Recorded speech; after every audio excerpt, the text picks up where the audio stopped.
Welcome to the Standard of Truth podcast. In this podcast, Dr. Garrett Dirkmott and Dr. Richard Leduc explore the early history of the Church of Jesus Christ of Latter-day Saints and the life and teachings of the prophet Joseph Smith.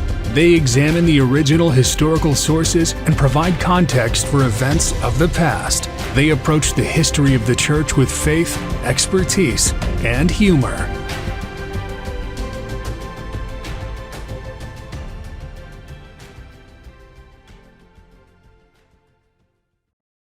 Hi, welcome to another episode of the Standard of Truth podcast.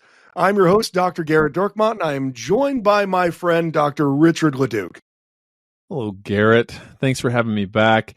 You paused a little bit there. Were you a little worried that that was a pregnant pause? It was a pregnant pause. I had my glasses for a week. I was roughhousing with the children. They fell off on the sidewalk, immediately scratched. Your kids are adults now.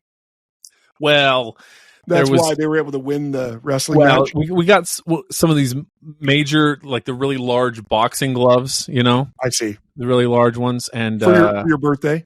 Yes, for my birthday. It was a lovely birthday. It was quite the event. Becky threw quite the party with the whole family, and it was great for kith and kin. And I was pummeling one of my children, and I tripped, and my glasses fell and scratched. So I had it coming.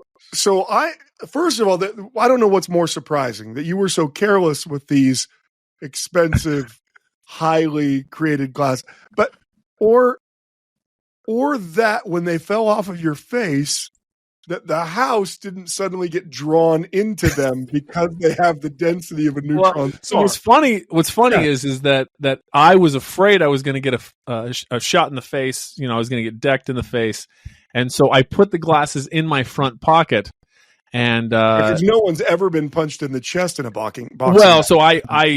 So people think of me likely as a ballerina with all of the grace of any sort of former Soviet ballerina company.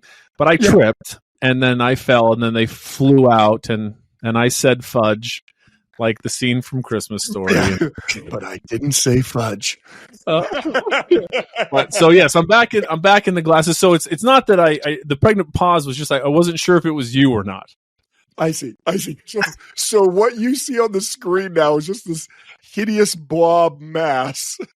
And I'm going to pretend it's because you don't have glasses and you're not making commentary on my weight. All right. So very good. Thank you for, we are in the middle of the most dreaded part of Standard of Truth seasons for our listeners. And that is college and pro football.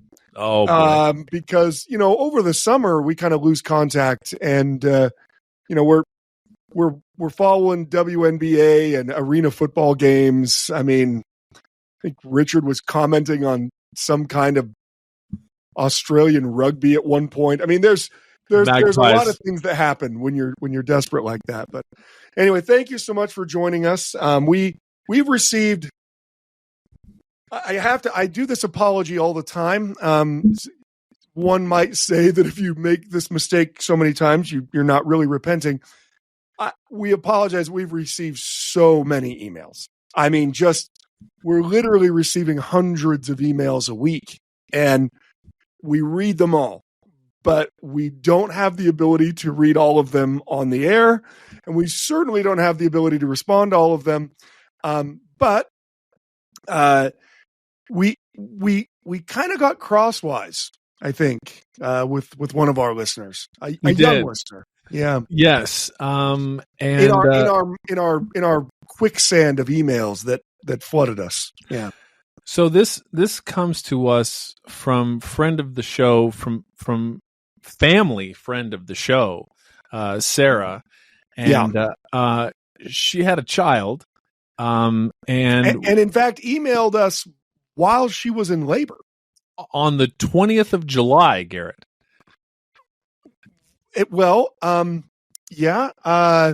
We've had a busy summer. We are roughly 2 months behind on the child is preparing for baptism, Garrett. Yeah. Her son was just called to the Kenya Nairobi mission. It's a wonderful day for everybody. But in some ways, I think maybe Sarah, she took advantage of our, we'll read your email on the air if you write to us when you're in labor. Because she keeps having kids. Time. Yeah, she keeps having kids. And so we thought we may need to adopt a one-child policy where you can have as many kids as you want, but we can only read your email. We can only read your email on one of the labors. Is that? I don't think that's a good policy. You don't think, I was talking to one of our consultants, Chairman Mao, and he said that he thought he loved the idea. Out. Yeah, he loved it. Yeah, he was a champion of the idea. Well, so Garrett, let me poorly read Sarah's email here. Dear doctors, wait, you need to tell them how we got reminded of this email. Oh, this is very funny. So, Sarah sent us an email just this last week, I believe. Yes, just a few days ago. It was a picture of her of her toddler now, essentially, and a picture of him getting the priesthood. And it was the scowl on this kid's face. He just angry.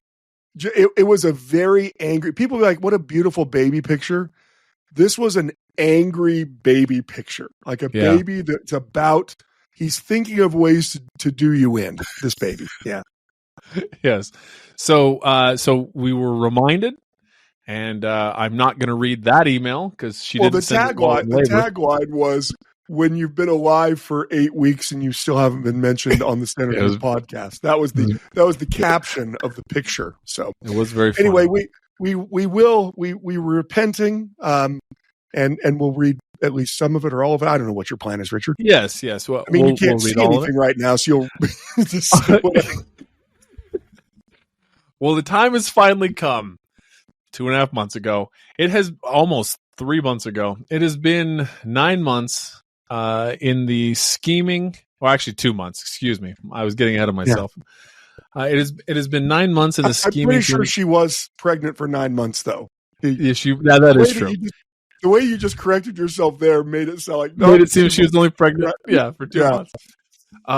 Scheming to ensure that I can have another email read on the air, but I believe everything is lined up perfectly, and you are, by verbal contract, obligated to read this email. Okay. I realize it's old hat now, since it seems like everybody's doing it. I think we've had 4, 5, lots of husbands of wives in labor doing it. But I am also sending this while I'm in labor at the hospital, getting ready to deliver a baby. The real question is the pain of childbirth and the subsequent lifelong responsibility of caring for a child worth it just to get my email read on the Standard of Truth podcast? I mean, there's not even a question. I mean, we have long said that we are going to contribute to the increase in the fertility rate among our listeners solely so that they can get their email read, or the dishonesty of our listeners as they try to AI scheme their way around the labor email policy.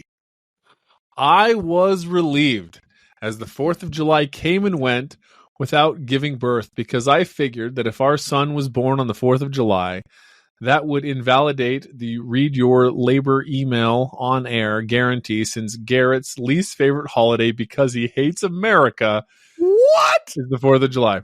Now, Thankfully. This is slander. This is slander. I love America. And also, I host a gigantic 4th of July celebration every year. And we even have to get a permit from the city to close down the roads. And my friends and neighbors, jobless Rob's out there helping me. We light off a bunch of fireworks. We celebrate the 4th of July like crazy.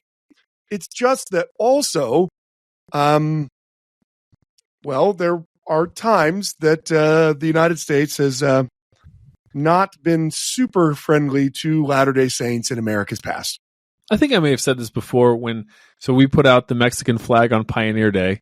And, which is hilarious. And sure. going for the joke on that, but only kind of. We had a neighbor come up, ask my wife about it, and she says, "We love America, just not on Pioneer Day." Yep. So, we weren't in America for Pioneer Day. We were in Mexico. Yeah, that's right. About a week ago, so this is about 2.5 months ago now, my husband and I were trying to do our own bit of research to find exciting, significant church history events on our son's upcoming birthday. But it seems like the Saints had a streak of bad luck during most Julys for the first few years. Our favorite was July 20th of 1833, vigilantes demanding removal of Latter-day Saints from Jackson County, Missouri, destroying the printing office and Independence and scattered pages of the unfinished book of and I don't even like that call out because it used the word vigilante. I can't stand it. One of Garrett's pet peeves. You want to see the dander meter go from like a resting, I don't know, what's my resting rate of dander? We based it on 1 million, right? So I think you're sitting like watching General Conference at 200, like just calm and easy. Watching General Conference raging? Well, just because 200 isn't raging, but 200, know that tweets are coming, and that makes you angry. It is true that that there is part of me that while I'm listening and enjoying the talks, there's a whole back part of my brain that's going like, guarantee someone's going to post this. Guarantee someone's going to post this. You text me. You're live texting me when President Oaks thought, "Oh no, this is going to make me mad. Someone's going to say something about this." Yeah. And no, I love the talks. I just you're not saying, "Oh, I hate." Somehow, you've turned me into someone who hates America and the church all at the same time. You are a slanderer, sir. I love this church and I love America. Yes. We're not sure if our son will be born on the 20th or the 21st, but my husband and I would appreciate it if you could tell us if there are more positive, exciting church or American or world history events that happen on either of those days. Now, Garrett, we put the crack research staff on it. Oh, nice. And the 20th had a couple. Yeah, so, the 20th has an amazing one. Yeah, it does. On July 20th, 1969, Neil Armstrong and Buzz Aldrin became the first humans to walk on the moon during the Apollo 11 mission. There you go. So hopefully you named your son Buzz. And on July 20th, 1976, the Viking 1 lander, the unmanned U.S. probe, made its first successful landing on Mars. No, it wasn't all positive, because I also discovered that the 20th of July, AD 70, happened to be the time when Titus, your son's namesake, No, Titus, my son, is named after the book in the New Testament. Oh, sure. It just so happens that Titus is no doubt named after, that in AD 70, that's when Titus, the son of Emperor Vespasian, breached the walls into where the Temple Mount is and storm into Jerusalem and destroy Jerusalem. If only someone that's not as positive a day. If only someone would have said something and they could have seen it coming. If only. Yeah, if only someone would have said there will not be one stone standing on top of another. Now, for the 21st, we had something that wasn't quite as good as Neil Armstrong and Buzz Aldrin, but Pablo Escobar broke out of prison on July 21st, 1991. I don't know. It was a much gianter leap than one Neil Armstrong from prison did, as he leapt from prison to the waiting van. That if we would have gotten to this sooner, they probably could have named their child Pablo or Neil Titus. or Buzz or Titus. Pablo, Buzz, Titus Cutler. That just rolls off the tongue. Yeah, it does. You know what? Get back to us on what you decided to name him. Let's see if we're right. So she did have some questions here. Okay. I do have 2 more questions. If you have time for them, we don't, but we'll read them because we're 2.5 months late. You may have already addressed one, so I'm so sorry if I repeat, but did anyone in particular brag about being the one to have shot Joseph? That's an interesting question. There are multiple people who will, over the course of time, make that claim, but one of them happens to be Frank Worrell. And Frank Worrell, or Worrell, I don't know how you say his name. Frankly, I'm not terribly interested in how you say his name. he is a leader of the Mobocrats, and he will meet an untimely demise so he will at least publicly say that he was one of the people that shot Joseph Smith. Now, of course, because they, in giant air quotes, try to arrest and prosecute the people who murdered Joseph and Hiram, in the immediate aftermath, there's not a whole lot of people coming out and saying, I did it, because they don't want to be arrested. But at least the Latter-day Saints seem to believe that this Frank Worrell has often boasted that he was one of the people that shot Joseph Smith. Well, surprisingly, his murderous ways have not reached their end, because he will then later, in 1845, he will be chasing the non-Latter-day Saint sheriff. He and a group of other men find Sheriff Backenstoss, basically by himself, and they decide they're going to try to kill him. So they start chasing after him on their horses, and Backenstoss is hustling as fast as he possibly can to try to make it back to Nauvoo where it's safe. And as he comes over the rise, there's Porter Rockwell on the other end of the ridge, basically, and he's yelling out to Porter Rockwell, "They're trying to kill me! They're trying to kill me! Help me! Help me!" And Porter Rockwell takes aim and takes a shot and kills Frank Worrell. The sheriff is the one who told him to save him, and of course, then the other pursuers break up and they leave and they go the other direction. So there's at least one person. It becomes a fairly common epithet when people are taunting Latter-day Saints to claim that they're the ones who shot Joseph Smith. So it'll happen multiple times in Latter-day Saint history, from various groups of soldiers, angry people, but at least in that was closer to the event where he said that he was.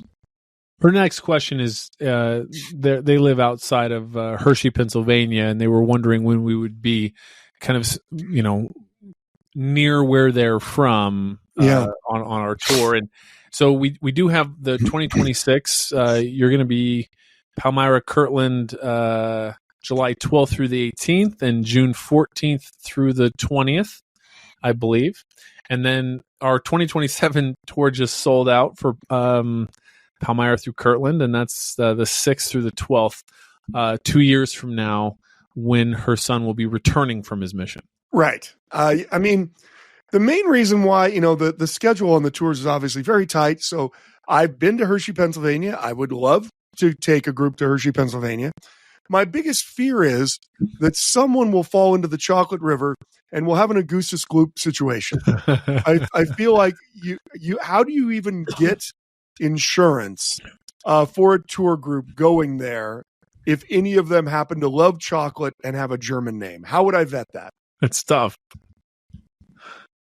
It's absolutely impossible, I think. I don't know that it is necessarily possible. I think that there might be certain insurance company, Lloyd's of London, perhaps, that could create a special type of insurance for that. But we should have had them insure your eyes. We should have. Well, so Garrett, so Sarah, thank you so much for the wonderful email 2.5 months ago. And congratulations on the birth of your lovely son, Pablo. Now, Garrett, this next email comes to us from Brian. About 2 years ago, my good friend Damien recommended your podcast to me, and in that time, I've listened to all of it, including the premium content. I just wanted to... I know. He must be listening to us on like 30 times speed. I recommend it. Yeah. We are a high-pitched whine that sounds like a super collider at this point to him and the way he's listening. I just wanted to thank you for your dedication and effort in making the show happen week after week. I'm especially grateful for Garrett's themes that he carefully weaves throughout his messages: the true nature of Christ, the importance of spiritual witness, the power of Doctrine and Covenants, Section 76, all pillars of light and knowledge restored through the prophet Joseph. Thank you. Catching up on the podcast, tends to feel a bit like time traveling, as the contextual references of life are peppered throughout your comments. Often from sports references, I am able to place when an episode was recorded. That's funny. It's made me wish I could actually time travel, only so I could place bets against every score and outcome Richard has ever recommended. That's funny. I could pull a reverse Biff. Yeah, I mean, you could. If you could get this DeLorean up to 88, you could be a millionaire just by picking against Richard's picks. Where the podcast is by Almanac, and I only bet on whomever Richard said would lose. I promise that if I ever figure that out, I'll donate all of it to Sweetwater Rescue anyway. I have 2 sons serving in the Philippines, 200 miles apart, and of course, speaking different languages. And then they ask for the access to their sons, which of course we will grant here. But that, Brian, thank you very much for the very kind, very kind text. Now, Gary, I actually got a note. Yes. In my office. So I'm rarely in my office because I'm working on this special church history project for the church, and I do most of my work from home at this point, which means that I occasionally go to the office and find, a very kind colleague has dropped off cookies for me 6 weeks ago, and they're not as soft as when he first baked them. They are not as soft. Let's put it that way. Yeah, Sarah's like, tell me about it. Yeah, it's like, oh, really? So you might be mine. So this note, I'm guessing, came from Education Week in August. Oh, okay. A couple weeks ago. And this is what it says. Hey, Garrett, longtime listeners came by to say how disappointed we are in your consistently unpolished and irreverent podcast. Keep up the poor work. And it's from the Benyons and the Barretts. And P.S., my wife began delivery as we were dropping this off, so we would appreciate a shout out on your next podcast. Well, you know what? It was the next time I got the note. Actually, I've been to the office multiple times, but for whatever reason, the note was behind where my door opens. Like they'd slid it under the door. So behind where my door opens. And so I never saw it till I shut the door, because usually I have the door open when I'm in there. And I shut the door and I'm like, oh my goodness, what's this? And, at first I thought it was a ransom note, but instead it ended up being this. So thank you to the Barretts and Benyons for, I guess, the praise of the unpolished podcast. Well, so Garrett, this next email comes to us from a regular listener, and the subject is Brigham Young announces in General Conference the death of the President of the United States. Now, just earlier, you talked about the slander against you and your anti-American ways, and so I think this email puts that. What a perfect email to demonstrate that I've never said anything like that. Yes. Let's see how the rest of this podcast plays out. Yes. I once heard a story. That's a great way to talk about Brigham Young, by the way. That's how they all begin. Yeah. I once heard a story about Brigham Young announcing in the morning session of General Conference that the President of the United States had died and gone to hell. Now that, could you imagine? It would be a pretty big move. President Nelson? I don't see President Nelson doing it, but I do see President Hinckley doing it. President Hinckley Governor Ford wanted to let everybody know. Yeah, and he wouldn't let us put a temple in D.C. So, well, have you seen that clip with President Hinckley? It's made its way on social media. It's a fairly popular clip where he's talking about how the air conditioning has gone out in the conference center, or not? It wasn't the conference center. It was the tabernacle at the time. I have it. Okay, so the air conditioner goes out. It's very, very hot, and so President Hinckley comes in and he says, "Brothers and sisters, we are aware of the air conditioning issue. We are very sorry. We know that it's very hot in here. But if you don't repent, it's going to be a lot hotter for all of you." I remember that. Yeah. I remember. I do. I've seen this. Yes. What a great. It's hilarious. President Hinckley he was so the best. Great. He was the prophet of my youth, and just, man, I remember. So when I was on my mission in Wisconsin, there was no temple in my mission. In order to have a temple, I'm told you have to have members to staff it. And so I've heard tell. And go to it. Richard? Yeah, right. Richard, was there a temple anywhere near your mission? Yeah, there was. So I was in Riverside, California, and so twice a year we were able to go to the temple, kind of as a mission. And so in LA. Yeah, so we would it was either dependent on where you were serving. You might the mission, go to San Diego. You could either go to San Diego or LA, and then after my mission, the Redlands Temple was built, and so that for a time was in my temple. The boundaries have changed a bit, but so the temple was about an hour away. Well, so one of the issues we didn't have on my mission was which temple are we closest to that we'll be going to. For you, it was also LA or San Diego. Yeah, because so look, the first thing I thought of when they announced that they're going to build a temple in Wisconsin was, I guess we're going to be shipping a bunch of senior missionaries there to staff the place. That was the first, but obviously the church has grown since then because I'm no longer the poor vessel delivering the message. People after me actually converted people, and so there's more members there now. It started with faith and not King Follett. Yeah, it's funny. Like they were like, we'd like to share with you a message about Jesus, and I was like, I'd like to tell you about how we're all going to become like God. And it's actually the purpose of this life. Let me read to you something about how you read that. Let me pull back the curtain. Yeah, let me pull back the curtain. You suppose that God was God from all eternity? I will defy that idea. And I'm just quoting that on the doorstep. And surprisingly, it was not as effective as you'd think it would be. Crazy. But I remember the one time we got to leave our mission, because we never got permission to go down to the Chicago temple. There was a temple in Chicago. Yeah, sure. We could have gotten. We were never granted permission to go, primarily because we were already all driving our cars illegally to Canada and to the Wisconsin Dells. I'm guessing.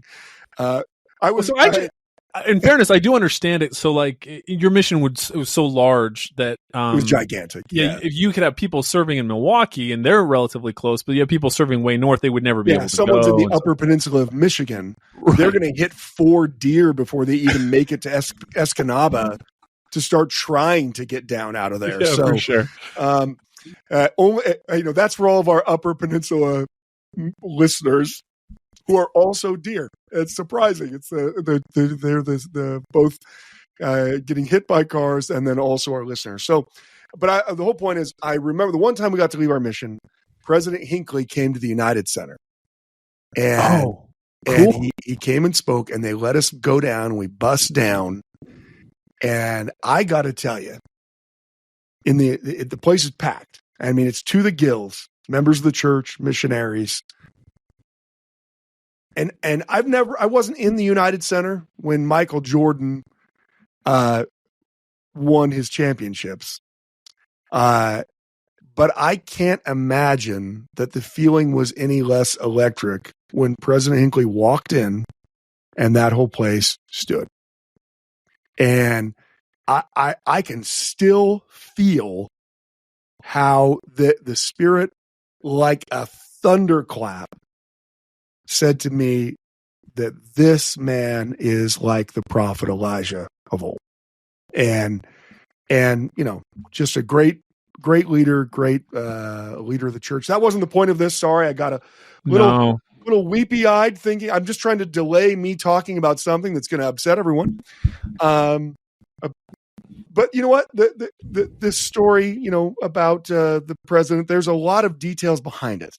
If I go into it, it's going to be a multiple episode, and it's going to be some dander things going on. So I don't know. So here, let me. Supposedly, a representative of the government was present during the conference session to ensure Brigham Young and/or members of the church were not either speaking negatively or causing an uprising against the United States.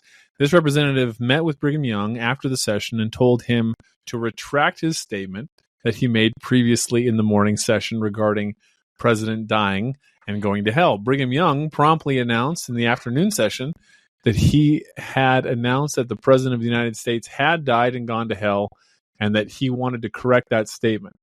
He then said that the President had died and gone to hell, and he was sorry. My question is, did this happen? And who is the President of the United States that Brigham Young was referencing? So there's a lot of... you have no idea. the number of landmines you just stepped on. I feel like you were walking across the field just open, thinking it was sunny and happy. Birds were tweeting, and you didn't realize you'd walked into an active landmine. Would you rather just talk about polygamy? At this point, it would probably be better for me to just talk about polygamy. So let me tell you a little bit about this story. I'm going to try to be brief. I'm not going to be able to be brief. We are going to have people email in and say, I don't want you to finish this story, because this touches on the expulsion of the saints from the country, the Mormon Battalion, William Smith, Brigham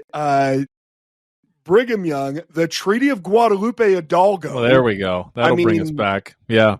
I can't just simply pretend that the Treaty of Guadalupe Hidalgo doesn't exist. I can't. I'm done pretending, David. So the reason why I said there's a lot of backstory there is this all what you're remembering hearing. There's some details that are a little bit different, but that's what it's like when you're trying to remember what someone has once said or what you read at some point. It's referencing an exchange that happens in Utah in 1851. So, just, very brief backstory here. Very brief. When Adam was first, in 1847, Richard just fell out of his chair. Okay. There he's back. Okay, good. In 1847, when the Latter-day Saints are expelled from the country, when they leave, they go to, Iowa and then to winter quarters. When they arrive in Utah, what will later become Utah, at the time, it's part of Upper California. It's part of Mexico. It will, within a year and a half, become part of the United States territory because of the Treaty of Guadalupe Hidalgo. So the Saints are driven out of the country before the Mexican War starts. And then in the midst of the Mexican War, while they are in Iowa and suffering, the federal army officers come and say that the president wants you to raise some troops. And this actually leads to a huge controversy among some of the members. Wilford Woodruff is one of the people that's present in Mount Pisgah when these first troops, on horses ride over the hill. And the reaction of the camp isn't, oh my goodness, look, it's some American soldiers. Yay, they're here to protect us. We're out here in the wilderness. Nope. The reaction is people start running and screaming. And that's because by the time the Saints left the United States, they had been told by multiple sources that the federal government was sending an army to destroy them. One of the Saints' own guy, Samuel Brannan in D.C., claimed he had some very close contacts in the cabinet of the United States presidency. So how much closer are you going to get? And he quoted the Secretary of War as saying that it will not do to let the Mormons stay or to go to Mexico, but they must be exterminated from the earth. Well, that doesn't bring happy feelings. If any of you received a text message that the Secretary of Defense, maybe it will be the Secretary of War again at some point, but the Secretary of Defense said it won't do to have Mormons existing in this country. They must be exterminated. You're not going to be excited the next time you see military personnel. They find out, no, we're actually here to raise troops for the war. We're at war with Mexico. And you can tell what Wilford Woodruff's response is. He thinks, nope, they're just spies. This is a lie they're giving us so they can figure out what our numbers are so they can come kill us. But they go eventually on to winter quarters, and they meet with Brigham Young. And it's a pretty miraculous thing, honestly, because all of the Latter-day Saints, they aren't about, hey, I just slogged all the way through Iowa. I just lost everything I had at the hands of a mob.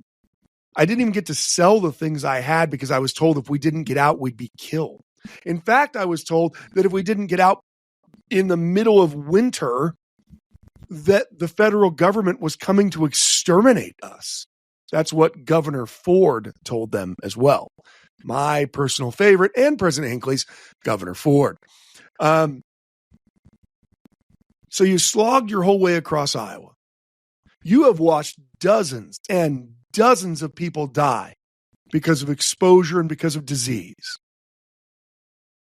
And here comes this army troop riding up saying, hey, instead of going to your new safe haven in the wilderness somewhere 1,000 miles away, you need to sign up and fight for the country that just drove you out and caused all of these deaths.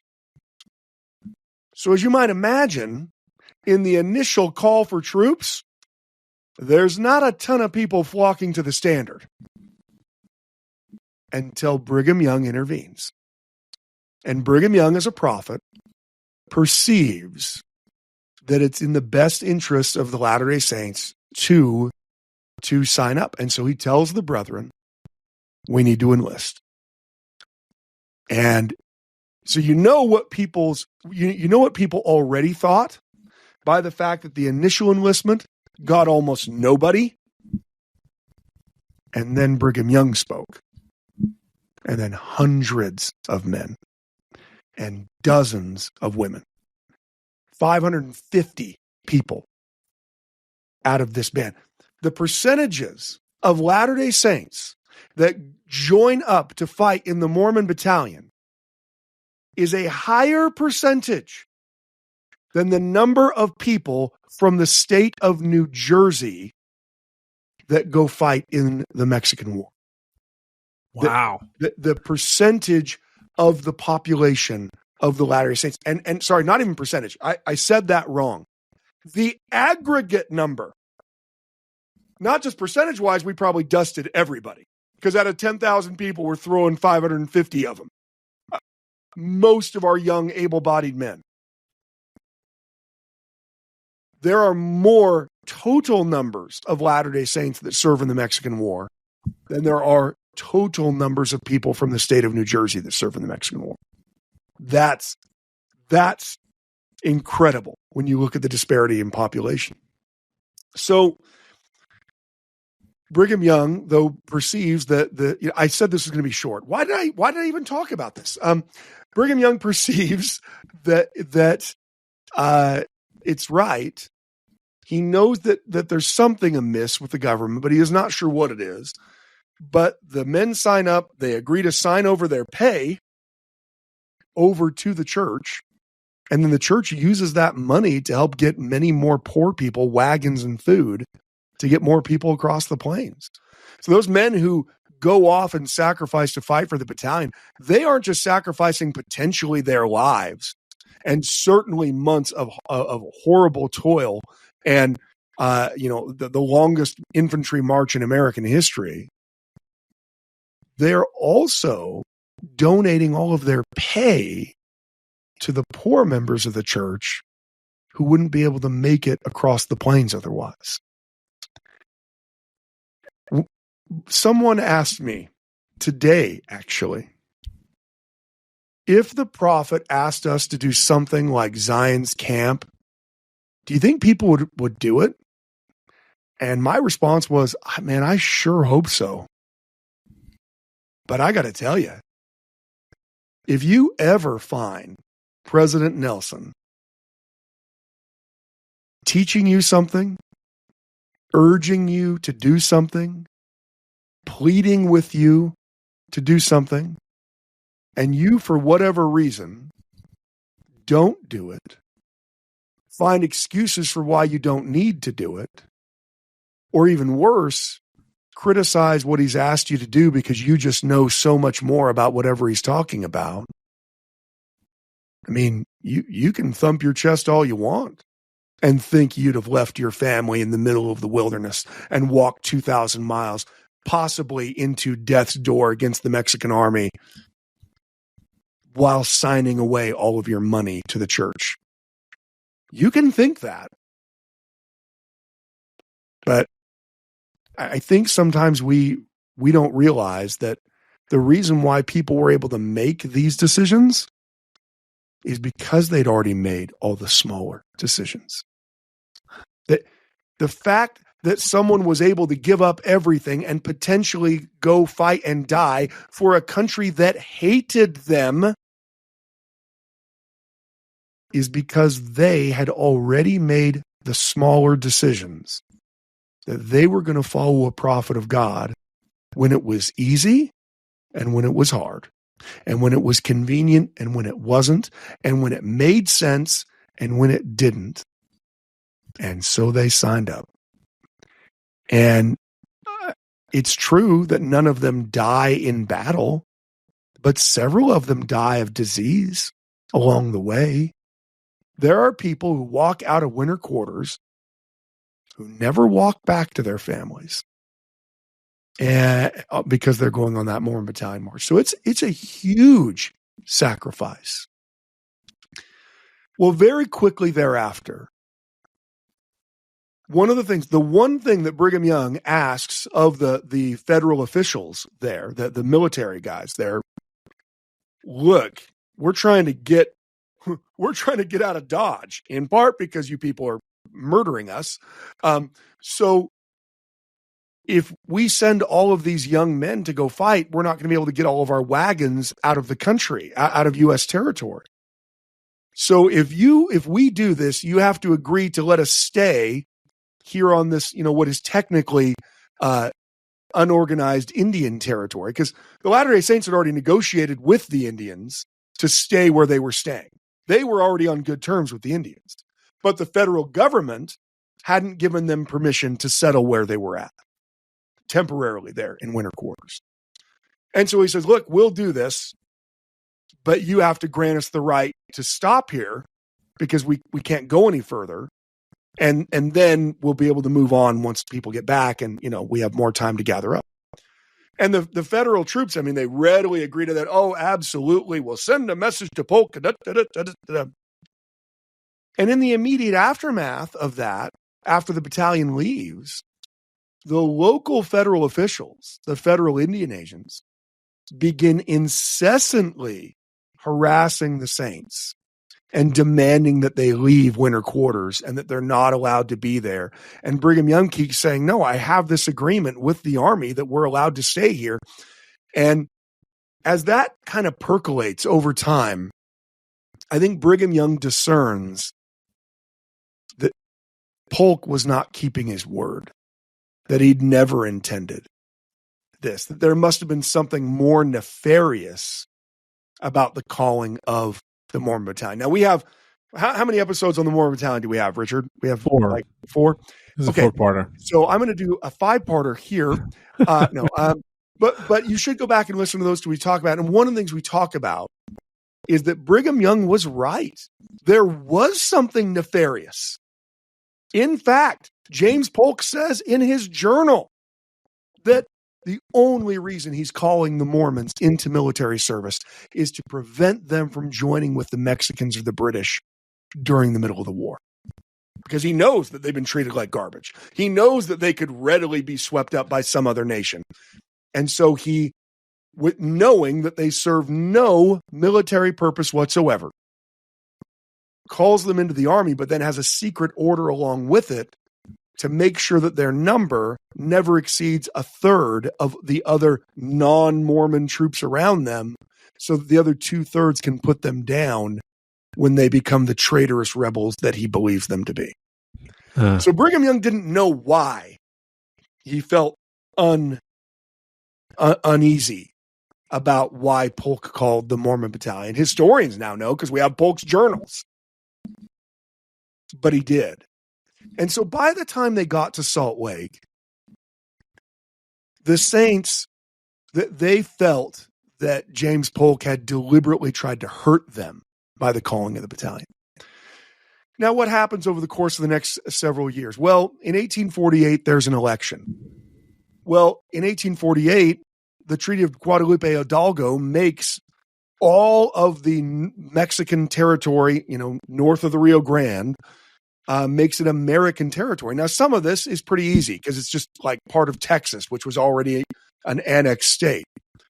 But all of what is today California, Nevada, Arizona, New Mexico, half of Colorado, part of Wyoming, all of Utah, all of that area was all part of this land ceded by Mexico in the treaty.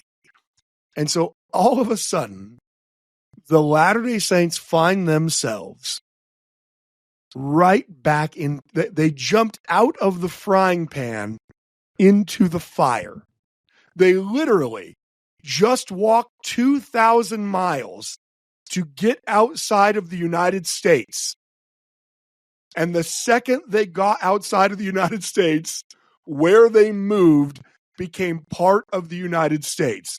I can only imagine it's similar to someone who's, like they're tired of living next to like an hourly rent motel somewhere that's in a bad part of town. And they're like, we got to move. We got to get a house somewhere. They move to the other side of town. They build a house, and on the lot next to them, someone sets up an hourly rate hotel. I mean, I think that's what they feel like. That's a pretty good analogy. Yeah. We tried to get away, and U.S. expansionism caught us as fast as we could leave it. So now you're in this really weird situation.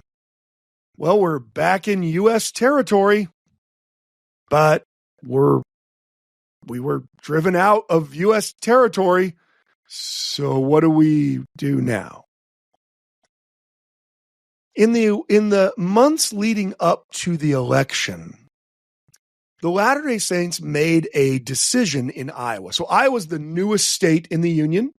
And so they're going to vote in the 1848 election. And, one of the most hilarious parts about American politics is if you think things have never been the way they are now, you just haven't read anything from American politics. You just haven't. In Iowa, the last, organized part of U.S. territory before the Saints leave, there's still thousands of Latter-day Saints in Iowa because, Winter Quarters and then Council Bluffs it's the jumping off point, right? I mean, so you come from England, you immigrate all the way to across, you get to St. Louis and you make your way to Iowa, and now you've got to kind of rest and regroup in order to make it all the way across the mountains and into the valley.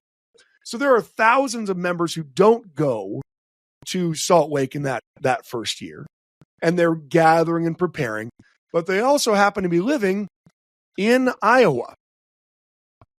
Well, Iowa's a state. And in one of the greatest ironies of all politics that's ever taken place in the history of America ever, the Latter-day Saints that have been driven out of the country because they were not recognized as true Americans suddenly were recognized as people who had the ability to vote in Iowa by conspiring Iowa politicians. So while the Mormons are there in winter quarters, they get visited by essentially the head of the Iowa Democratic Party. You'd call them like a party chairman today, but this is basically the organizer for the Democratic Party. Well, what does he know about Mormons?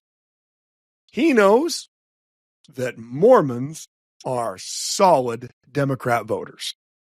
That the whole reason that the Whigs in Illinois went super anti-Mormon is that once Joseph Smith said he wasn't going to back Henry Clay, the Whig candidate for president anymore in the 1844 election, that there was no way that Illinois was going to fall to the Whigs. And, 5,000 votes is going to separate it, and the Whigs aren't going to be able to win it.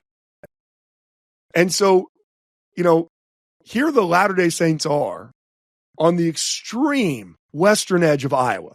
And Iowa is established as a state, but it's the newest state. All of the settlements in Iowa are along the Mississippi River. because that's where people live. So nobody lives in Western Iowa. I know that there's people listening right now that are like, no one lives in Western Iowa now. I get it. Someone's doing their best Waldorf impression, and they're like, that's because it's Iowa.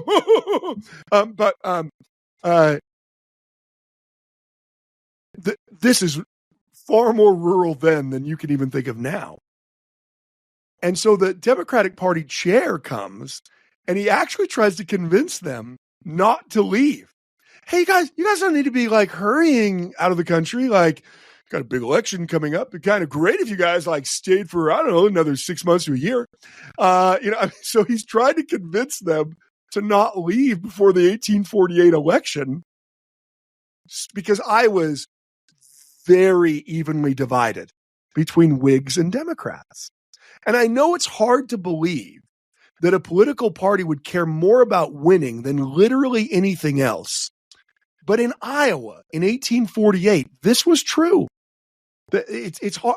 You have to suspend disbelief to imagine a world where politicians cared only about winning. But sadly, that was what our nation was in the past. It was a place where a politician would do or say anything to win, and it's tough. It's tough to see that, but you know what? Luckily, we are now in the 21st century. So it's not just the Democrats, though, that are trying to woo these Latter-day Saint voters. So this is what the Democratic Party does.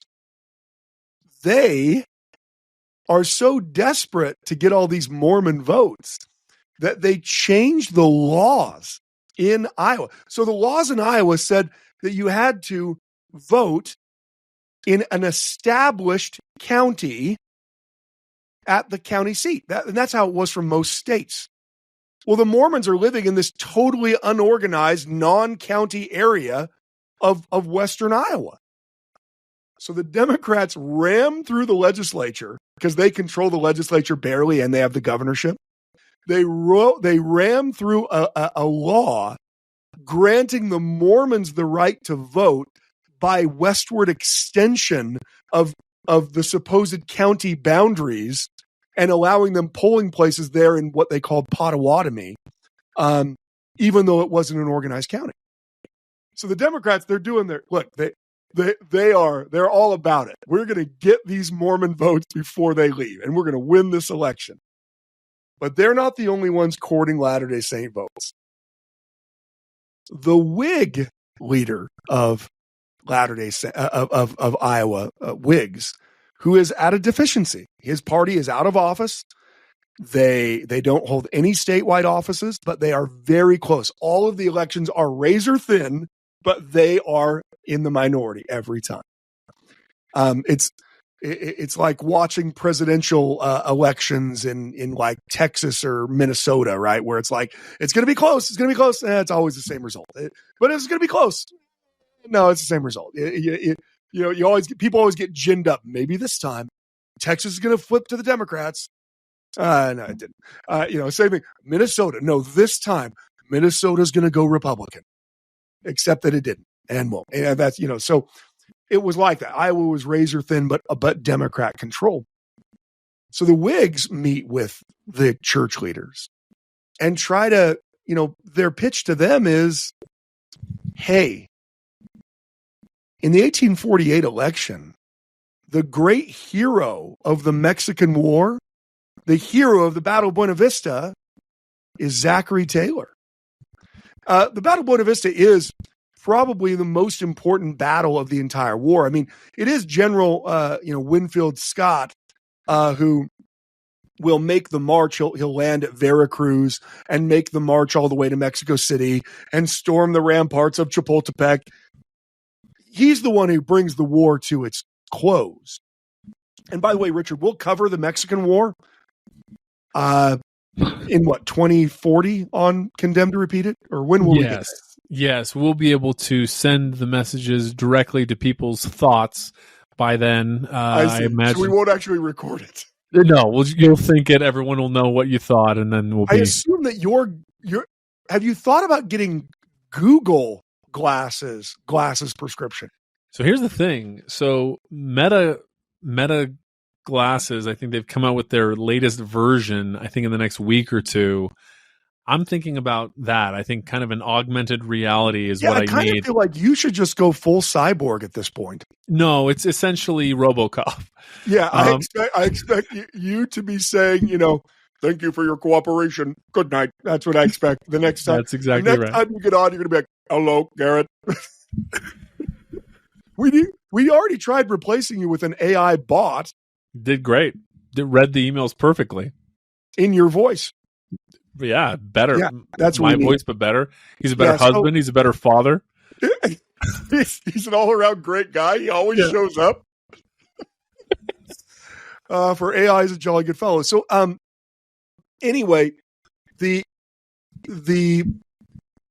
Whigs, their pitch is, look, we don't know who the Democratic candidate's going to be, and the Democratic Party it's in turmoil because Polk has been a very divisive president because so many people were opposed to the war.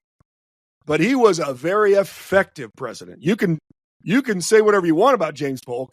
He wanted to capture the rest of North America, and dude captured the rest of North America. So, I mean, I'm not saying that's right. I'm saying he said, I'm going to capture the rest of North America, and 3 years later, we got the rest of North America. So, I mean, obviously to the sea. Obviously, Canada was still there, but he announced that he wasn't going to run for re-election. So the Democratic Party was in utter turmoil because Polk was divisive. He was hated by the Whigs. I mean, you couldn't find a Whig that would say one word that wasn't how much they hated James Polk. But he also had totally united the Democratic Party and led this super successful war. I mean, again, successful is in air quotes. I'm not saying any war is good. I'm saying to the history books, lines changed. You know what I mean? So imagine what kind of turmoil there would have been in. The best examples, and again, I don't want to talk about your political beliefs. I get it. Everyone feels super strongly about them. And if I don't believe exactly what they believe, then you hate me. But just whether you're a Republican or a Democrat, I want you to think about what chaos would have ensued if after Barack Obama's first term, right near the end of it, he had announced that he wasn't running for re-election. Now, look, you'd have had all kinds of Republicans that have been all kinds of overjoyed. Yeah, But what would have happened on the Democratic Party side? How would you have figured out? We kind of just experienced that, no? We kind of did. But in that case, it was after the conventions were over. Right. This is before you've picked anyone. So yeah, Kamala Harris became the nominee because the party selected her. But think about this even after the first Donald Trump term. Imagine that at the end of the first Donald Trump term, instead of running for re-election, he announced he was stepping down. Who would have filled that void in the Republican Party? Like it would have been chaos. Now, again, before the convention, I'm not talking about after the convention and a quick, a switcheroo. Given where these different leaders were with people in their cabinet by the time they were done, you can imagine it threw the whole thing open. Well, that's what had happened. Polk said he wasn't running again. So you had every Democrat from New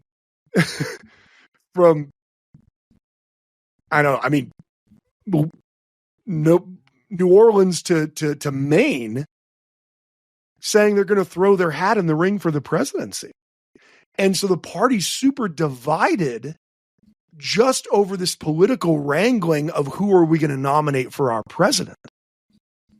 Well, the Whigs are not divided. They are all, it's going to be Zachary Taylor. We're putting Zachary Taylor up. He's a war hero. He's from the southern states, so he gets this southern part. Whigs are primarily northerners. He's a slaveholder, so that keeps the southerners from thinking that he's about to free all the slaves, even though he's a Whig. And so this Whig politician makes this pitch to the Latter-day Saints. Look, you just moved to a place that's now controlled by the American government. And you know who controls the organization of territories? The president of the United States does. Because the president is the person who appoints the governor of a territory. He's the person who appoints the Supreme Court justices of a territory. He appoints the Indian agent, which is a gigantic big deal in this portion of American history with tons of money and power flowing. He appoints the Indian agent of a territory, and he appoints the secretary of the territory, the person who determines the allocation of funds and censuses and all kinds of stuff like that. In short, territories of the United States, there is one place in pre-Civil War American history. Well, there's two places. There's two places where the federal government wields incredible power. The first is in the mail system. The largest employer of federal employees in the 1840s is the mails. And so that's why there's always this desperate desire for office seeking for people to be postmasters, because there's thousands of jobs that are connected to whoever the new president is. And this is still during the time of the spoils system. So it didn't matter how good your postmaster was. If your postmaster was a Democrat and a Whig got elected, your postmaster's getting fired. And the guy they hired to replace him, he's not going to be like, oh, it's the assistant postmaster. No, he's going to be like just Dave the postmaster, who's never once carried a letter. He's never even written a letter. But you know what he is? He's a super powerful Whig politician. And so they're like, oh yeah, we better give Dave a place. And so the Federal Postal Service is incredibly powerful in that regard, because it's a paying job back when the government didn't have other paying jobs. I mean, there's going to be more postmasters than there are men serving in the American Army. So to give you an idea, because all these little places have postmasters.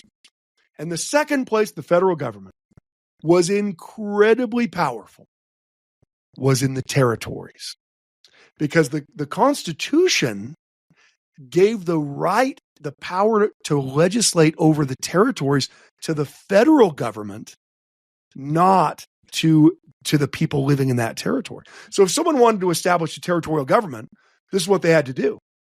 They had to petition the federal government. And if their petition was accepted, they would be able to vote for their own legislative body. You would have a territorial legislature. But all of the laws passed by that territorial legislature could be vetoed by the governor, who was appointed by the president. And if in some off chance a law got past the governor that was causing problems in the territory, the Supreme Court of the territory was not made up of residents of the territory. So look, today you have a Utah Supreme Court. The people serving on the Utah Supreme Court aren't from Florida.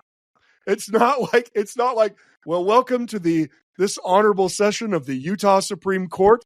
We're joined by someone from Massachusetts, someone from Minnesota, someone from California, and someone from Michigan.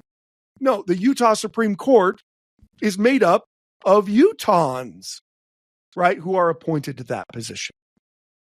Not so in the territorial days. In the territorial days, all of those were federally appointed positions. So in the off chance that some law got past that governor that was appointed that was contrary to the federal government's wishes, the Supreme Court of the territory simply nullified any law as, quote unquote, unconstitutional that the federal government didn't like. I don't know how much of this that this Whig representative told Brigham Young and the other Latter-day Saint leaders there in Iowa. But he didn't have to explain the whole thing to him for them to see the writing on the wall. The reality was Zachary Taylor was incredibly popular. And there was no one running against him who was going to be anywhere near as popular as he was. And the person who is in the presidential chair is going to be the person who makes the decision on how a Utah territory is formed and who is appointed to run that territory. So the Saints make a pretty pragmatic decision. The pragmatic decision they make is, we will cast our lots with the Whig Party. Why? So that we can curry favor with the Whig leadership so that they can be kind to us. Because look, Latter-day Saints don't exactly have a great track record with Whigs. It was a Whig politician who stood up on the cannon outside of the polling place in Missouri that incited the riot that caused the Mormon War in Missouri that led to the extermination order. And that man, William Penniston, not only did that disagreeable act, he also had multiple interactions with Alexander McCrae after the fact, who was one of the people in Liberty Jail. And let's just say Alexander McCrae has no kind words to say about this man. Alexander McCrae very angry about this man. So anyway, I know we're out of time, and I haven't even gotten close to the question, but I had to set it up.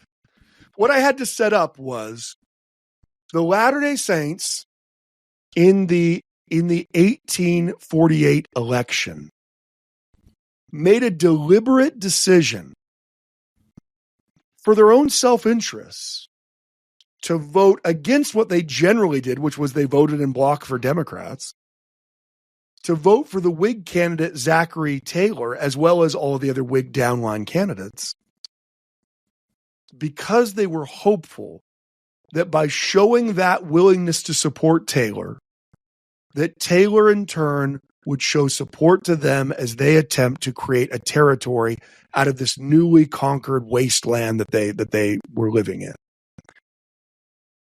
And there's a lot more to this story. I'm out of time. Richard's head's exploding. He's pointing at his watch. I believe he's pointing also at his glasses, or that's just what he does normally. So hopefully this isn't too boring for you. I know this is boring. I get it that it's boring. Unless you're a Latter-day Saint living in Iowa or someone who only cares about Whig politics in the 1840s, this is boring. But I am going to get to somewhere, and it's really important in understanding Latter-day Saint history. It's important to understand the context in which these events occur, because the Latter-day Saints in the 1840s and the 1850s and the 1860s, they feel like they are always on the precipice of being exterminated because multiple people have tried to exterminate them. And it's very simple for us sitting in our nice high back chairs to say, well, they probably should have been more focused on this.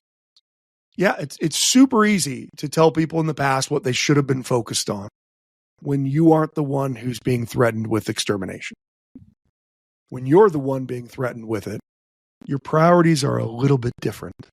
You're not quite as concerned with other issues that other Americans might be concerned with because you are in a desperate mode trying to survive. So we'll talk more about this, hopefully only next episode. But Richard, I got to tell you, I have some new sources on this, and like never before used sources that I really shouldn't even share on the podcast because someone will just steal them and pretend that it's theirs. Which totally happens. But anyway, I think you'll like to hear the exciting conclusion of, probably not a conclusion, probably part 2 of what president is dead and in hell.